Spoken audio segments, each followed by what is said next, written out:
Betting apps జోలికి పోవద్దంటూ పలాసలో శనివారం స్థానిక కళాశాల విద్యార్థులు ర్యాలీ నిర్వహించారు. ఆర్టీసీ కాంప్లెక్స్ నుంచి కేటీ రోడ్డు మీదుగా శ్రీనివాస లాడ్జ్ జంక్షన్ వరకు ర్యాలీ చేపట్టడం జరిగింది. ఈ సందర్భంగా స్థానిక డీఎస్పీ వెంకట అప్పారావు మాట్లాడారు. ఆన్లైన్ బెట్టింగ్ యాప్స్ మోజులో పడి యువత బంగారు భవిష్యత్తును నాశనం చేసుకోవద్దని కాశీబుగ్గ డీఎస్పీ వి వెంకట అప్పారావు అన్నారు. పలాసలో పలాసవాసి గ్రీన్ ఆర్మీ సేవా సంస్థల ఆధ్వర్యంలో బెట్టింగ్ యాప్స్ పై భారీ అవగాహన ర్యాలీ నిర్వహించారు.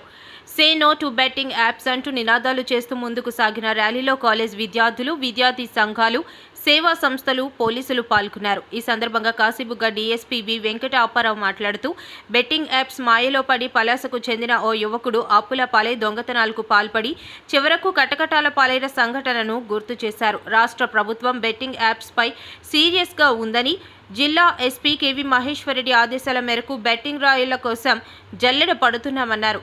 బెట్టింగ్ భూతానికి యువత దూరంగా ఉండాలని డీఎస్పీ పిలుపునిచ్చారు. ఈరోజు పలాస కాశీబుగ్గలో పలాస ప్రజలందరూ కూడా ఈ బెట్టింగ్కి దూరంగా ఉండాలని ఒక అవేర్నెస్ ర్యాలీని నిర్వహించడం జరుగుతుంది.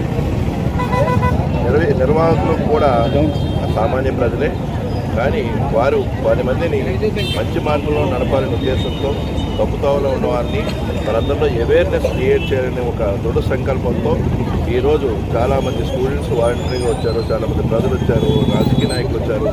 అందరూ కూడా ఒక సాంఘిక దురాచారమే లెక్క బెట్టింగ్లు పెట్టి, ఎందుకంటే వారి ఆస్తులు తగలేసుకొని కుటుంబాలని వీధి పాలు చేసే పరిస్థితి అవి.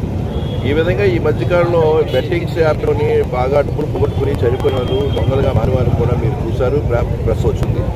ఒక కేసులో అయితే బెట్టింగ్స్ వల్ల ఆస్తులన్నీ పోగొట్టుకుని రైల్వే ట్రాక్ మీద మరణిస్తే ఒక వ్యక్తి దొంగగా మారాడు, రాబరీగా మారాడు. ఒక కత్తి కాబట్టి బంగారాలు దొంగలించి ఆ అప్పులు తీర్చుకోవాలని తప్పు మార్గాన్ని వెళ్ళి జైలుకి వెళ్ళొస్తుంది ఇది పరిస్థితి.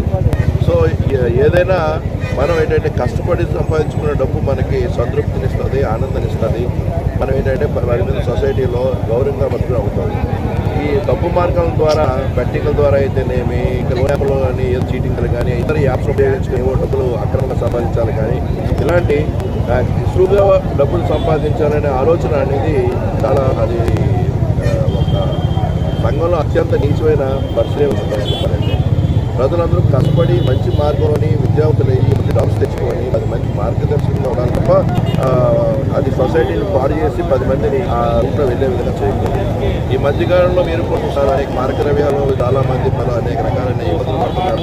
అది మారిపోయే మార్గద్రవ్యాలు కూడా తప్పుతో బట్టి డబ్బు సంపాదించి వాటిని కూడా బెట్టింగ్ వాటిని వాడాలని వాడిన వాళ్ళు, ఆ విధంగా జైలుకి వెళ్ళిన వాళ్ళు కూడా చాలామంది ఉన్నారు. అంటే బెట్టింగ్లో డబ్బులు పోగొట్టుకున్నారు, కానీ ఎంత దిగజారడానికైనా, ఏ స్థాయి దిగజారడానికైనా వెనకాడిన పరిస్థితి మనం సొసైటీలో చూస్తాం.